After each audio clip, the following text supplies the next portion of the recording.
If you've been thinking about buying Beyblades, you should definitely check out Mall of Toys. They have a huge selection of Beyblade X, including CX pre-orders, and better yet, they will price match, so you won't find it anywhere cheaper. USA customers also qualify for free shipping at the moment, with international orders available. They've been a great source of Beyblades for the community, so if you need a trusted seller, I highly recommend you check them out. To get 5% off your order and help the channel going forward, check out the link in the description. CX08 is the new random booster which has finally saved the CX line in Beyblade X after months of CX being released.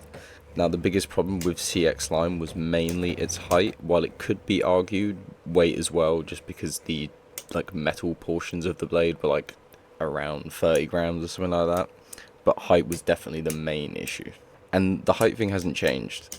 Even though Pegasus Blast and Cerberus, or Cerberus, however you want to pronounce it, both come in with more than viable weight, along with like really good blade shapes, the new assist blade wheel is actually one of the tallest assist blades we have.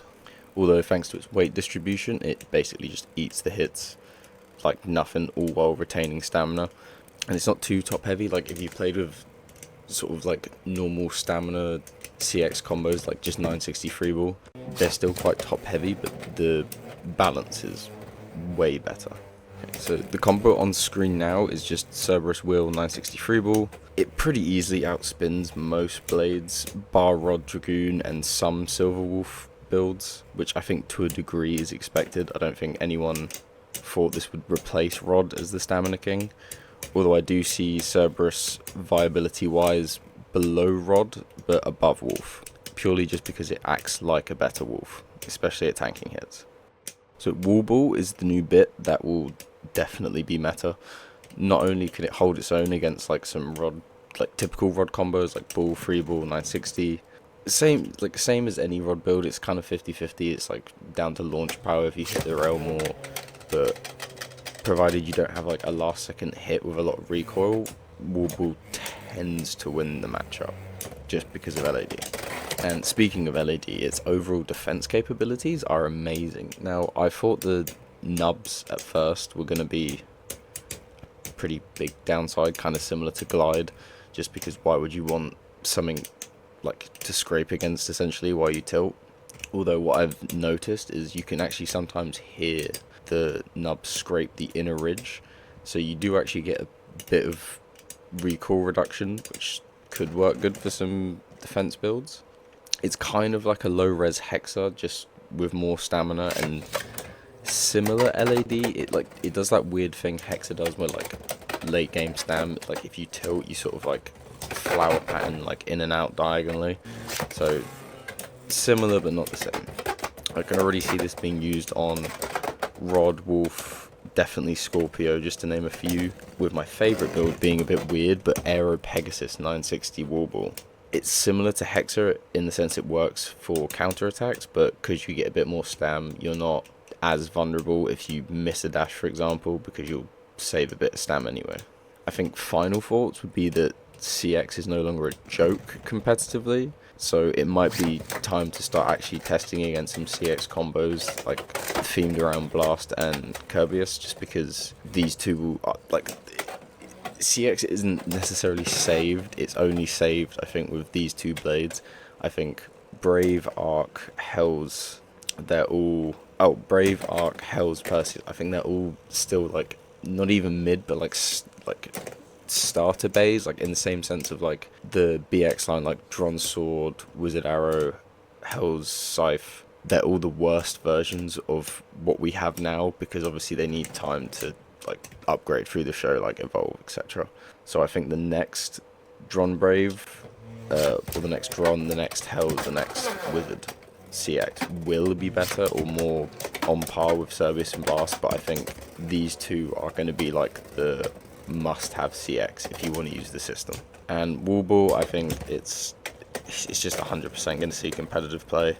I think even despite the gear ratio, it's like if you tilt, so you sort of like force into a reverse dash each time, you don't really lock as much, so I don't see that being a huge issue, unlike level where like you're sort of aggressive off the bat, so you're more likely to run into the rail. Now, I don't think the meta's ruined in any way. but it definitely is going to be shaken up quite badly, I imagine, just because I think there's still going to be like a month or two where people still sort of downplay CX while it sort of works its way into the competitive scene. Yeah, give it a month or two, I think CX will be a lot more prominent in games. There's not going to be a score counter, as it's more just to show off sort of movement, what Cerberus is like, what Rod is like on wall ball, and just sort of to get a feel for it. All the battles are back to back, so you'll see exactly what I saw during my first testings. There's no cuts or nitpicking, like if it wins a bunch, it wins a bunch, if it loses a bunch, it loses a bunch. But yeah, with that said, enjoy the footage and take care, Bladers.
Want to grow the old collection you found rotting away in the basement, or even from scratch? Base Station has you covered. Although Burst is over, they still stock a few select models along with Beyblade X and a ton of Metal Series Beyblades, from Metal Fusion all the way up until Fury. So if you're looking for a trusted and reliable source for Beyblades, check out baystation.com and use code SOLICAL for a discount at checkout.